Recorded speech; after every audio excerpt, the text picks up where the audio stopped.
السلام علیکم ورحمۃ اللہ وبرکاتہ۔ الحمد للہ رب العالمین والصلاة والسلام علی نبینا محمد وعلی آلہ وصحبہ اجمعین۔ الحمد للہ، اللہ کا شکر اور اس کا احسان ہے کہ آج ایک اور حلقہ تفسیر کا لے کر آپ کے سامنے ہم حاضر ہوئے ہیں۔ آج کے اس حلقے میں قال الملو یعنی 9واں پارہ شروع ہوگا اور یہ نصف پارے تک انشاءاللہ یہ تفسیر چلے گی۔ ان میں سے چیدہ جو مضامین، جو اہم مضامین ہیں آپ کے سامنے آ جائیں گے۔ ایسے آج کی قرات کے اندر آپ لوگوں نے غور کیا ہوگا کہ انبیاء علیہ الصلوۃ والسلام کا تذکرہ چل رہا تھا، چلتے چلتے اصحاب مدین یعنی شعیب علیہ الصلوۃ والسلام کے قوم کے تذکرے کے بعد اللہ تبارک و تعالیٰ نے حضرت موسیٰ علیہ الصلوۃ والسلام کا تذکرہ فرمایا، اور حضرت موسیٰ علیہ الصلوۃ والسلام کا تذکرہ میں سمجھتا ہوں کہ شاید اس سورے کے اندر جتنی تفصیل کے ساتھ آپ کا آیا ہے شاید ہی کسی اور جگہ آیا ہو۔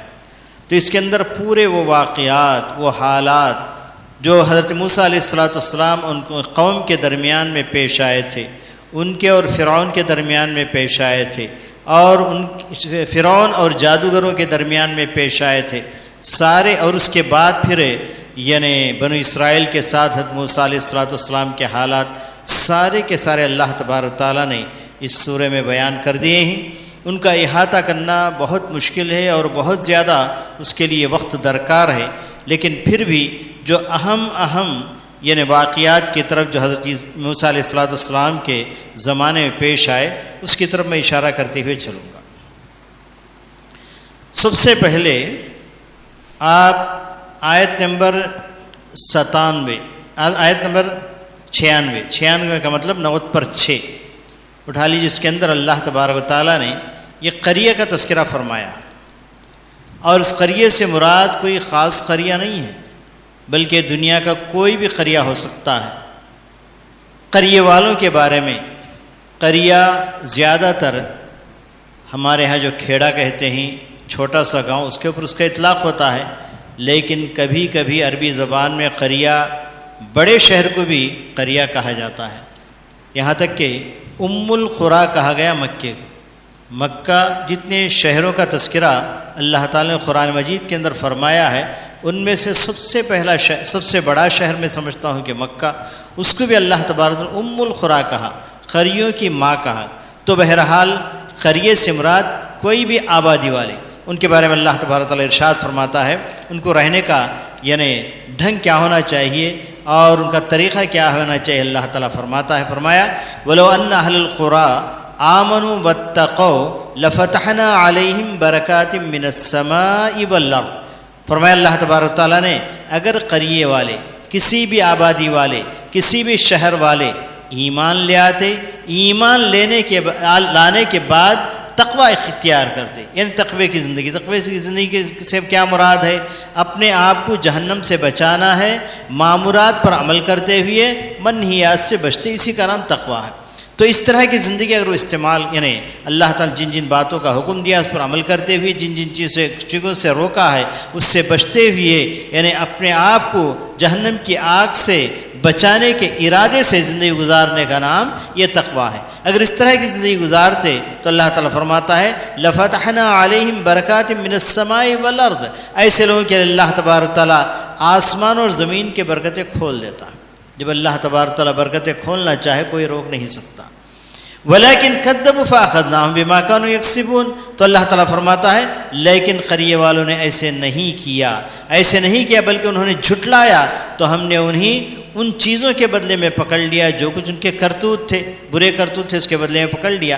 تو پھر ان کو زندگی کیسے گزارنی چاہیے اس کے بارے میں اللہ تبارک تعالیٰ نے اس کے بعد والی آیتوں میں دیکھیے 97، 98، 99 تک یعنی اس قریے والوں ہی کے بارے میں اللہ تعالیٰ نے فرمایا أَفَأَمِنَ أَهْلُ الْقُرَىٰ أَن يَأْتِيَهُمْ بَأْسُنَا بَيَاتًا وَهُمْ نَائِمُونَ، ان کی زندگی ایسے کیوں ہو گئی؟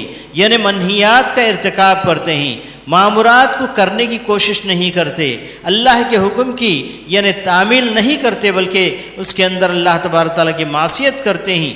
کیا وہ لوگ أَفَأَمِنَ أَهْلُ الْقُرَىٰ کیا وہ لوگ مامون ہو گئے، بے خوف ہو گئے اس بات سے کہ ان کے پاس اللہ تبارک تعالیٰ کا عذاب اچانک آ پڑے، بیاتن، راتوں رات، وہم نائمون، جبکہ وہ سوتے ہوئے ہوں گے؟ تو اللہ تبارک تعالیٰ کے عذاب سے کبھی بے خوف نہیں ہونا چاہیے، کبھی بھی اللہ تعالیٰ کا خوف آ سکتا، اللہ تبارک تعالیٰ کا عذاب آ پڑ سکتا ہے، کبھی بھی اللہ تبارک تعالیٰ کی طرف سے کوئی بھی مصیبت آ سکتی ہے، جیسا کہ آج ہم دیکھ رہے ہیں وائرس کی مصیبت ہے، کبھی بھی کہیں بھی کسی بھی جگہ اور کسی کے گھر میں یہ وائرس آ سکتا ہے، اور اللہ تعالیٰ کے عذاب کے طور پر۔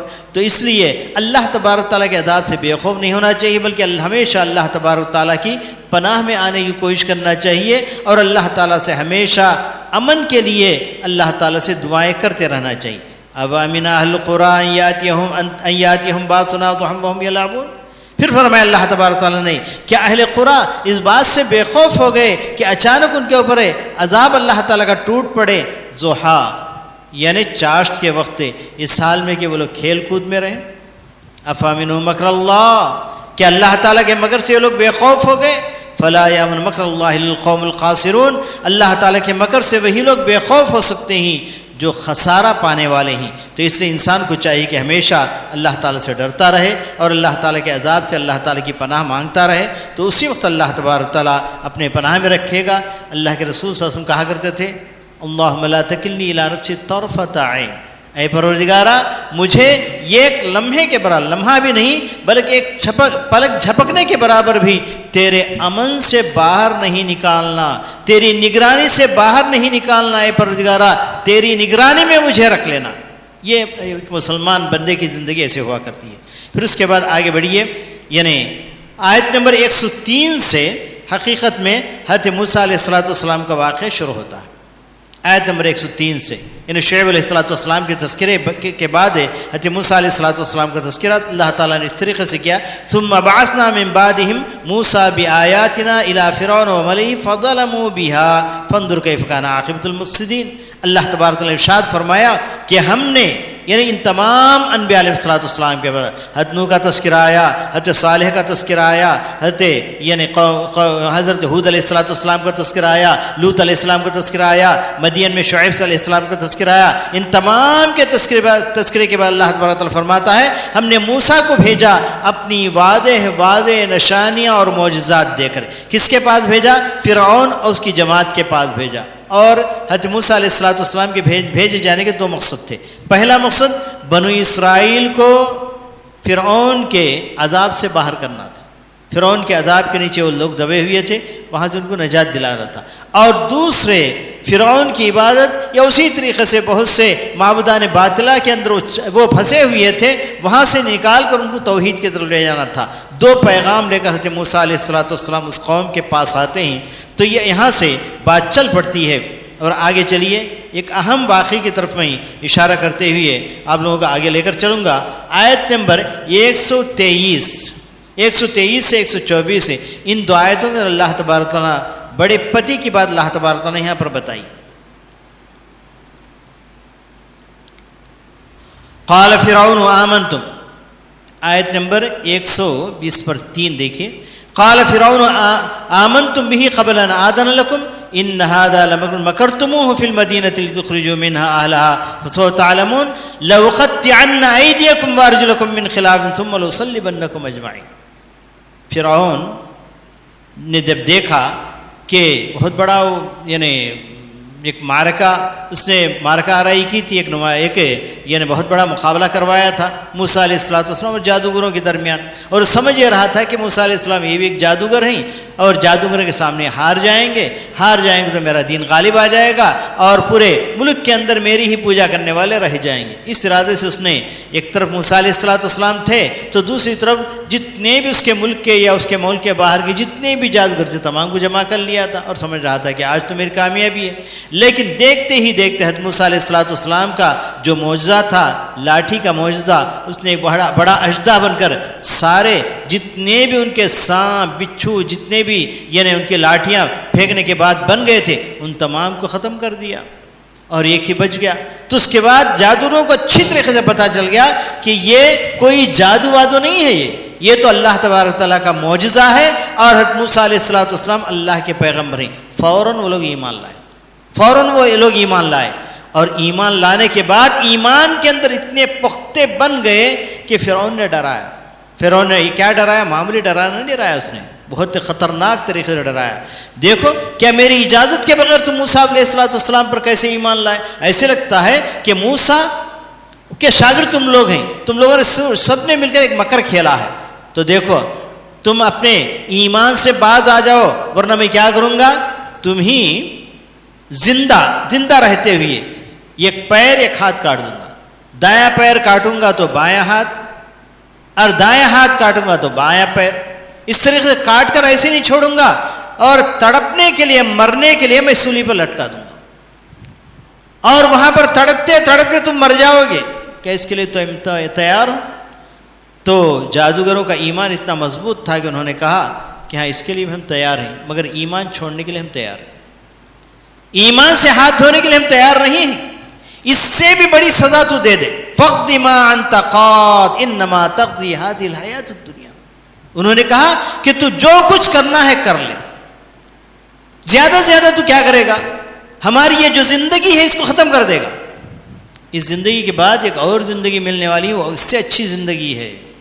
کیونکہ موت ایک مومن بندے کے لیے یہ کوئی مصیبت نہیں ہے، بلکہ اس کے لیے اللہ تبارک تعالیٰ سے ملنے کا ایک ذریعہ ہے. اگر اس نے اچھے کام کیے، توحید پر قائم رہا، تو اس کے لیے جنت ہی جنت ہے. اس دنیا سے اس دنیا میں ہم ختم رکھتے ہیں. تو اس زندگی، ہماری زندگی کو ختم کر کے تو کیا چاہتا ہے کہ ہمیں عذاب دینا چاہتا ہے نا، تو کر لیں.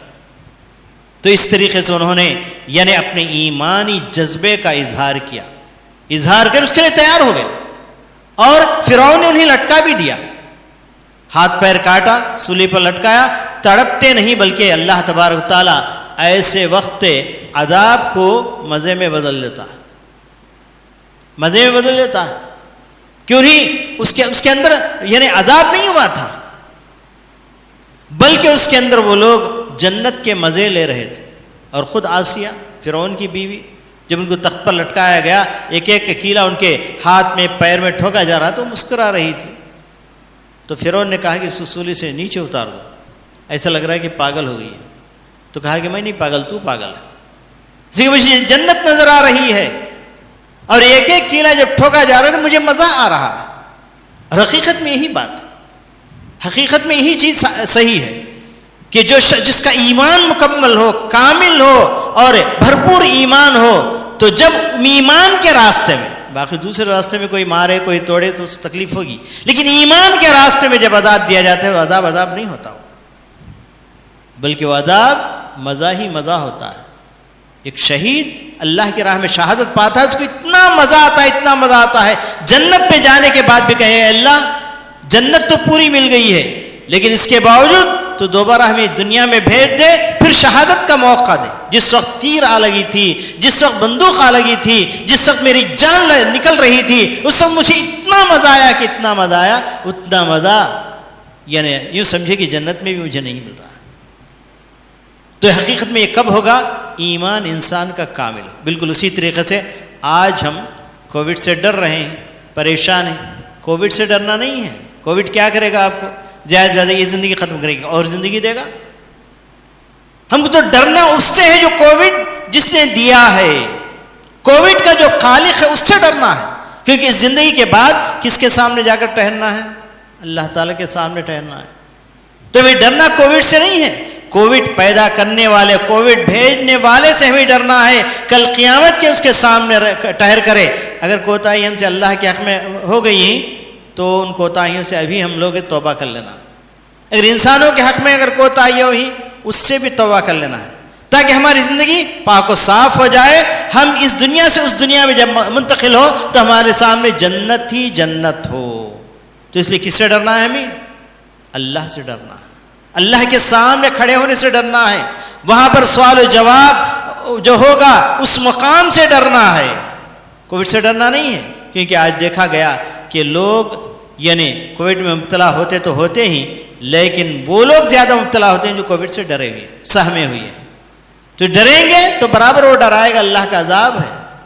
یہ گویا اس زمانے کا فرعون ہے، سمجھیے فرعون جس طریقے سے صحرا کو ڈرایا تھا، یعنی جادوگروں کو اس طریقے سے ایمان والوں کو ڈرا رہی ہے یہ بیماری، لیکن ایمان والے ڈرنا نہیں چاہیے، نہیں ڈرنا چاہیے، بلکہ ڈرنا کس سے ہے؟ اللہ تعالیٰ سے ڈر کے وہ وقت آنے سے پہلے اپنے توبہ کر لینا اور اپنے آپ کو اس جنت کے لیے تیار کر لینا ہے، جنت کے مستحق اپنے آپ کو بنا لینا ہے، اس کے لیے ڈرنا ہے۔ یعنی کووڈ سے ڈرنے کی کوئی ضرورت نہیں ہے، کووڈ کیا کرے گی؟ ذرا اس دنیا سے اس دنیا میں ہمیں لے جائے گی، وہ دنیا بھی اللہ تعالیٰ کی ہے، یہ دنیا بھی اللہ تعالیٰ کی ہے، وہ دنیا تو جنت ہی جنت ہے اور اس دنیا کے اندر مصیبتیں ہی مصیبتیں ہی۔ تو اس طریقے سے انسان ہمیشہ تیار رہے، اس بارے میں ذرا برابر بھی یعنی تھوڑا بھی نہ ڈرے۔ تو یہ جادوگروں کا واقعہ اللہ تعالیٰ نے 123 سے لے کر 124 تک اللہ تبارک اس کے اندر یہی باتیں اللہ تعالیٰ نے بیان فرمائی، اس سے بہترین ہمیں نصیحت میں ملتی ہے۔ پھر اس کے بعد آگے بڑھیے، آیت نمبر 139 یعنی 30/9،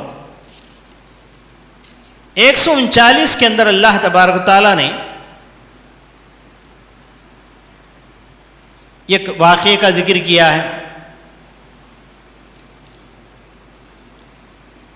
ایک واقعے کا اللہ تبارک تعالیٰ نے ذکر کیا ہے 130/9 آیت 28، جس کے اندر اللہ تبارک ارشاد فرماتا ہے ان ہؤلاء متبر ما هم فیہ وباطل ما كانوا یعملون۔ بنو اسرائیل کو لے کر سمندر پار کر لیے، تو وہاں جانے کے بعد ایک قوم ملی، کس کو؟ موسیٰ علیہ السلام اور ان کے قوم کو، کہ وہ لوگ بتوں کے اوپر بالکل گر پڑے تھے، یعنی بتوں کی پوجا کر رہے تھے۔ قالوا یا موسیٰ اجعل لنا الہا کما لہم آلیہ۔ تو بنو اسرائیل قوم یہ تو بڑی بزدل قوم ہے اور بڑی مکار قوم۔ موسیٰ علیہ السلام نے فرعون سے بچایا اور اللہ تبارک تعالیٰ نے سمندر پار کروایا، نجات پا کر ادھر آ گئے۔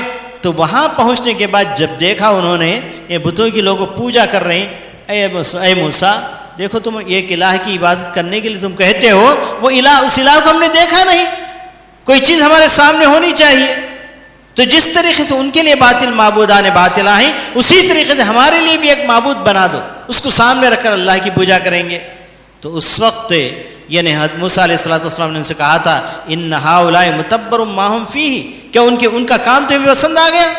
بتوں کے سامنے وہ لوگ جھکے ہوئے ہیں، تو یہ لوگ ہلاکت میں پڑے ہوئے ہیں، وہ باطل ما كانوا یعملون، اور وہ بطلان اور باطل میں پڑے ہوئے ہیں جو کچھ وہ لوگ کر رہے ہیں۔ تو اس طرح کا ارادہ تمہارا نہیں کرنا چاہیے۔ اور ایسا ہی واقعہ پیارے نبی صلی اللہ علیہ وسلم کے ساتھ پیش آیا، جب فتح مکہ کے بعد نئے مسلمان ہو گئے تھے اور ان کو لے کر اللہ کے رسول صلی اللہ علیہ وسلم حوازن اور ثقیف کے قبائل سے جنگ کرنے کے لیے جا رہے تھے طائف کی طرف، اس وقت انمات یعنی وہاں پر ایک درخت تھا۔ دور جاہلیت کے اندر جب کسی جنگ کے لیے جاتے تو اس درخت کو تلوار لگا کے سمجھتے کہ ہمیں برکت آ گئی، اس تلوار سے ہم جس دشمن کو چاہیں ہم ختم کر سکتے ہیں، کامیابی ہماری ہے، یہ سمجھ کر جاتے تھے۔ جب جیسے ہی انہوں نے وہ درخت دیکھا تو فوراً جو نئے مسلمان تھے انہوں نے کہا اجعل لنا انماتا، اے اللہ کے رسول صلی اللہ علیہ وسلم ہمارے لیے ایک درخت بتا دیجئے۔ تو اس وقت پیارے نبی صلی اللہ علیہ وسلم نے کہا اللہ اکبر اللہ اکبر، تم نے ایسی بات کہی جیسے بنو اسرائیل نے موسیٰ سے کہی تھی، اجعل لنا الہا کما لہم آلیہ، اے اللہ ہمارے لیے ایک معبود باطل بنا دے، اے موسیٰ ہمارے لیے یہ کہ بت بنا دو جیسے ان کے لیے بت ہے۔ تم اسی بات کو تم یہاں پر دہرا رہے ہو، یہ درخت کا متعین کرنا، اس کو تلوار لٹکا کے کہنا کہ یہاں سے برکت مل جائے گی، یہ اس درخت کو معبود بنانا ہے۔ توبہ کرو توبہ کرو، توبہ کر کے پھر نبی کریم صلی اللہ علیہ وسلم کے ساتھ لوگ چلے تھے۔ اور ایسا ہی واقعہ محمد بن عبد الوہاب رحمۃ اللہ علیہ کے ساتھ پیش آیا۔ محمد بن عبد الوہاب رحمۃ اللہ علیہ اپنے استاذ کے ساتھ جب مدینے کی زیارت کے لیے گئے تھے تو دیکھا کہ لوگ پیارے نبی صلی اللہ علیہ وسلم کی قبر کے اوپر جھکے ہوئے ہیں، منتیں مانگ رہے ہیں اور پوجا کر رہے ہیں، سجدے کر رہے ہیں۔ تو پوچھا کہ کیا بات ہے؟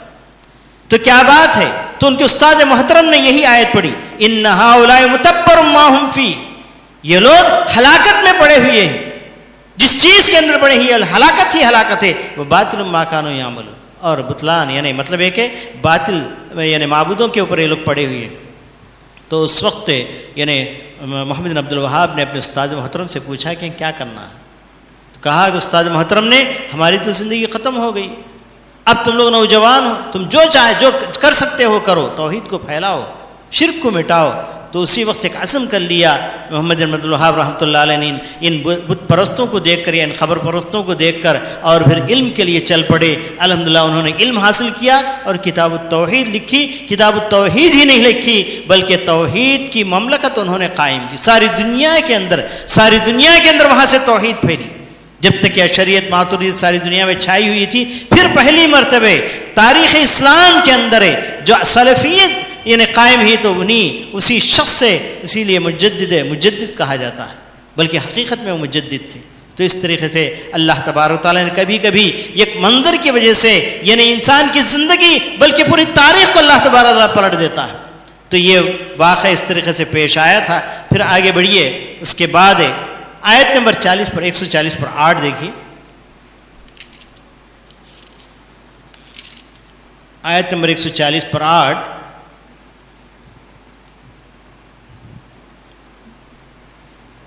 پر 7 اور 40 پر 8. تو یہاں پر موسیٰ علیہ السلام کی قوم جب موسیٰ علیہ السلام تورات لانے کے لیے کہاں گئے تھے؟ کوہ طور پر گئے تھے. طور پہاڑ پر گئے ہوئے تھے اور ہارون علیہ السلام کو اپنی قوم کے ساتھ چھوڑ دیا تھا اور ان سے تاکید کی تھی کہ ان کو بچا کے رکھو، کہیں شرک کے اندر نہ پڑ جائے، کہیں اختلافات کے اندر نہ پڑ جائے. لیکن ان کے آنے تک جو سامری اس کے اندر ایک شخص تھا جو بڑا ہی یعنی یہ دجال قسم کا تھا، اس نے پورے قوم کے زیورات کو ملا کے کیا کیا؟ اس نے ایک بچھڑا بنا دیا اور بچھڑا ایسے بنایا کہ ہوا اگر اس کے اندر سے جائے تو یعنی بچھڑا جسے پکارتا ہے اس کی آواز نکلے. اس طریقے سے انہوں نے بنایا. بڑا ماہر تھا اور کہا کہ اس کی تم پوجا کرو.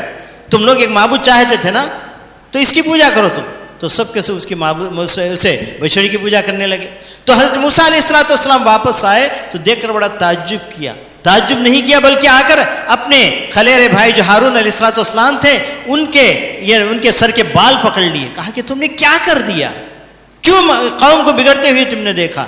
تو بہرحال یہ عجیب غریب قوم تھی بنو اسرائیل. جتنے انبیاء علیہ السلام ان کی طرف بھیجے گئے اتنے کسی قوم کی طرف نہیں بھیجے گئے اور ان کے اندر بگاڑ ہی بگاڑ رہا. اور آج بھی یہ فلسطین کے اندر رہنے والے جو یہودی ہیں اسی قوم سے تعلق رکھتے ہیں.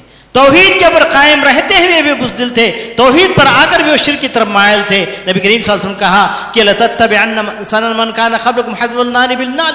انہی بنو اسرائیل جو گمراہیوں میں گئے ہیں، جیسے غلطیوں میں گئے ہیں، ویسی غلطیاں میری امت بھی کرے گی. اس لیے اللہ تبارک تعالیٰ نے اس قوم کی غلطیوں کو جگہ جگہ اللہ تبارک نے واضح کر دیا. اس سے ہمیں بچنا ہے. پھر اس کے بعد یہ ایک واقعے کی طرف اشارہ کرتے ہیں، اپنی بات کو ختم کرتا ہوں. تو یعنی 150 پر 7ویں آیت دیکھیے. 150 پر 7 آیت نمبر 150 پر 7 ہے. 150 پر 7 کے اللہ تبارک نے ایک پتے کی بات بتائی. وہ کیا ہے کہ پیارے نبی صلی اللہ علیہ وسلم کی وہ صفات جو تورات اور انجیل کے اندر پائی جاتی ہیں، ان صفات کو اللہ تبارک ہو بہو قرآن میں نقل کر دیا.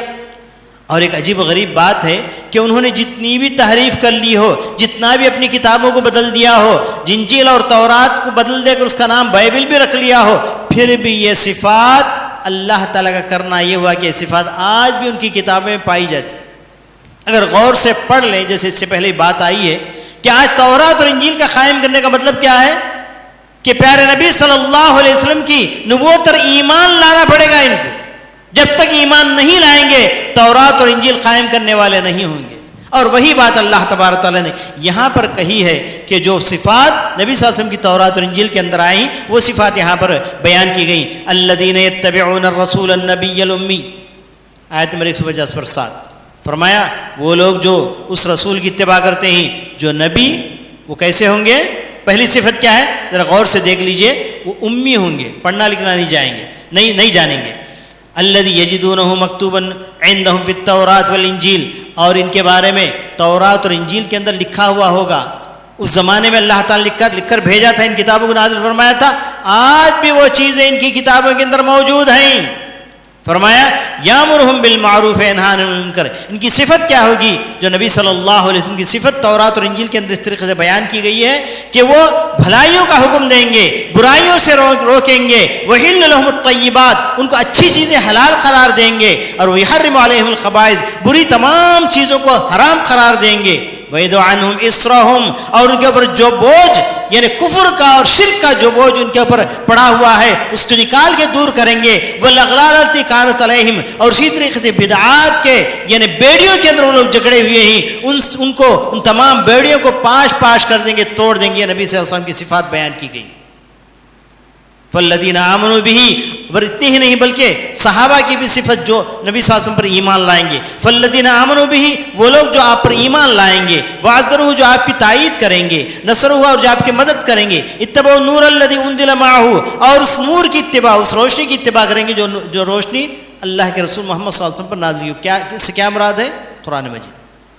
اولئک هم المفلحون، اور ایسے ہی لوگ کل قیامت کے دن کامیاب ہوں گے۔ اللہ تعالیٰ مجھے اور آپ کو تمام مسلمانوں کو نیک توفیق سے نوازے، اور وہ یہود و نصارہ جو نبی صلی اللہ علیہ وسلم کی صفات اپنی کتابوں میں پڑھ رہے ہیں ان کو بھی اللہ تبارک و تعالیٰ پیارے نبی پر ایمان لانے کی توفیق عطا فرمائے۔ اس طریقے سے ساری دنیا اللہ کے بندے بن جائے اور پیارے نبی کے امتی بن جائیں، تو کل یعنی پوری دنیا ایک ہو جائے گی، اور قیامت کے دن اللہ کے رسول صلی اللہ علیہ وسلم کی سفارش تمام کو نصیب ہوگی۔ ربنا تقبل منا انک انت السمیع العلیم وتب علینا انک انت التواب الرحیم، وآخر دعوانا الحمد للہ رب